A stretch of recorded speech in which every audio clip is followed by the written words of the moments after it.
Good morning. It is day 2 of getting started with your own business with me, Victoria Gallagher. And I have come up with my domain name, and I want to kind of walk you through some of the steps that I went through to do that. You want to put some thought into this. You don't want to all of a sudden, have some kind of business going, but then you realize, oh, I really wish that my domain name was something else. You want it to be something that's easy for people to remember and type into their address bar, because obviously, if it's not easy and people are not easily able to type it in, they may not type it in very much or not be able to remember where to go, and they'll just go to the next site.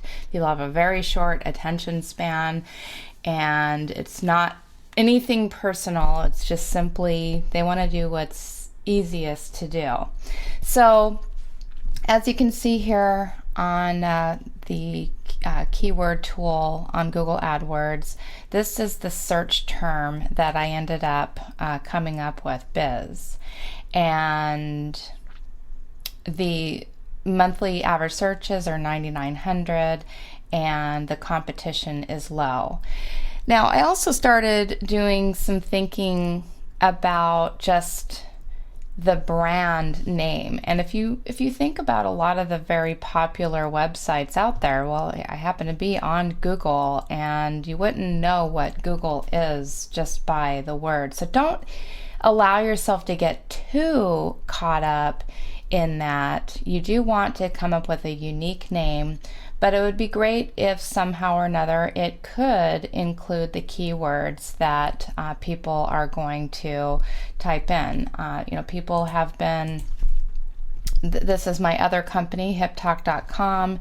It's basically the same, it does not, you don't immediately know exactly what that does, but if you think about it and you find out about it, then you can kind of see the cleverness of the name, hypnosis talk. And so I have had a fairly recognizable name brand online for quite some time, and part of the reason is it's short. It's only 7 letters, and so this new one is ibizmind.com. And so a couple of the other tools that I used that you can use in coming up, I found this Panaby, and this will help you to just come up with random names. Like I typed in business success here, and it'll do all kinds of things. Now the ones with hearts are available, and you can buy those. These are not available, so they might actually be available like for more money, but they're not like readily available. So it just kind of comes up with a bunch of crazy little names here. So if you want to do it like that, that's one way. And so this is panaby.com. All right, here's impossibility.org, and what this will do is it will basically take whatever word, say bizmind, and it'll add either 4, 5, 6 or more letters to the end or the beginning. And so that's kind of cool. bizmindcode.com. So that's, you can discover a lot of domain names that way.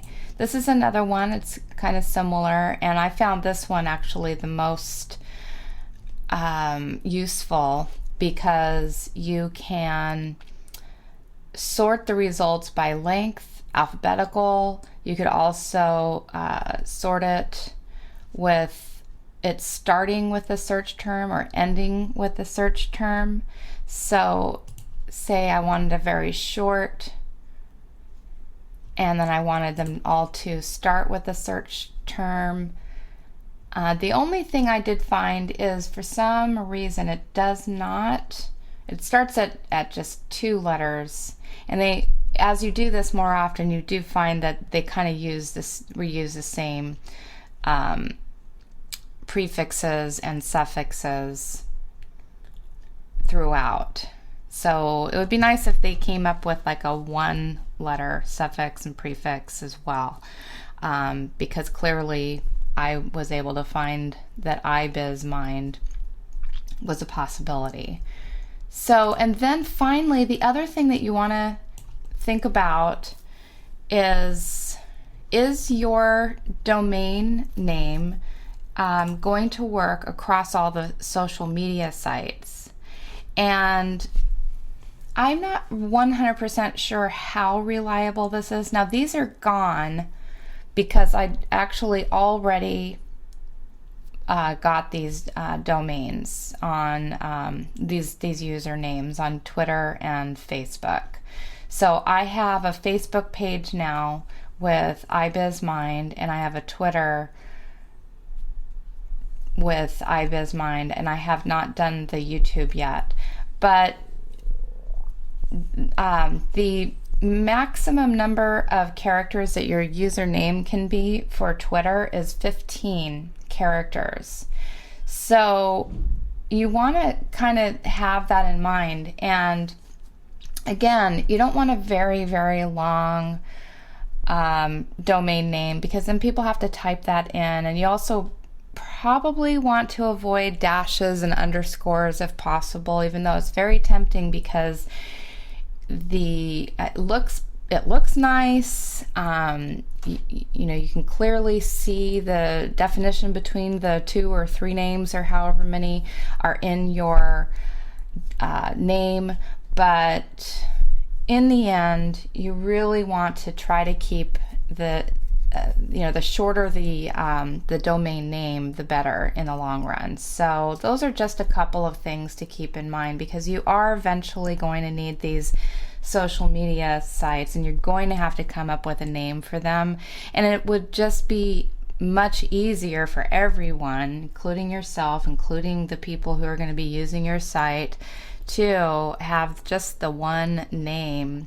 And again, don't get caught up on that. You can easily come up with some other name for your Facebook page and for your YouTube channel and for your Twitter. So don't get too caught up in those things. But ideally, if you could keep your domain under 15 characters and have them be all available on the most important social media sites, which are Twitter, Facebook, and YouTube, then that is something just to keep in mind. So you may want to spend a day brainstorming and coming up with just the right domain name. It's basically where your business is going to live forever. And so put some thought into it. So finally, we're going to come over here to GoDaddy, and we're going to go ahead and get this domain name. Wish I had a way to know how long this video is.